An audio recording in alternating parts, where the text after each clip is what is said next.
মধ্যপ্রাচ্যের রণক্ষেত্র এখন চরম অগ্নিগর্ভ। ইরানের বিধ্বংসী ড্রোন হামলায় অন্তত ৬ মার্কিন সেনা নিহত হয়েছেন। গত ১ মার্চের এক হামলায় এই প্রাণহানি ঘটে। এর আগে এই ঘটনায় মার্কিন ৪ সেনার নিহতের খবর পাওয়া গেলেও আহত আরও ২ সেনা মারা গেছেন। মঙ্গলবার এই তথ্য নিশ্চিত করেছে পেন্টাগন। এদিকে বুধবার মধ্যরাতে কুয়েতের পোর্ট সুয়াইবা সামরিক ঘাঁটিতে হামলা করেছে ইরান। যুক্তরাষ্ট্রের সেন্ট্রাল কমান্ড এই প্রাণহানির খবর নিশ্চিত করে জানিয়েছে, হামলায় আরও ১৮ জন সেনা গুরুতর আহত হয়েছেন। প্রেসিডেন্ট ডোনাল্ড ট্রাম্প নিহতদের প্রকৃত দেশপ্রেমিক আখ্যা দিয়ে আরও বড় সংঘাতের হুঁশিয়ারি দিয়েছেন।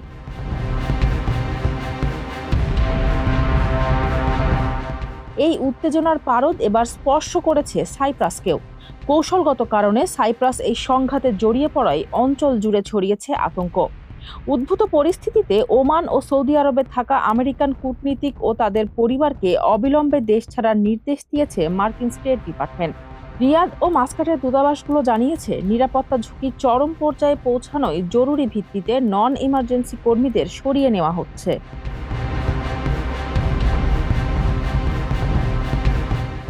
বিশ্লেষকদের মতে, মার্কিন সেনাদের মৃত্যু এবং সাইপ্রাসের সংশ্লিষ্টতা এই যুদ্ধকে এক নতুন ও বিধ্বংসী মোড় দিতে পারে। ইরান ও ইসরায়েল আমেরিকা জোটের এই পাল্টাপাল্টি অবস্থানে মধ্যপ্রাচ্য এখন এক অনিয়ন্ত্রিত অগ্নিকুণ্ডে পরিণত হয়েছে। ফারজানা হাসিন, মানবকণ্ঠ।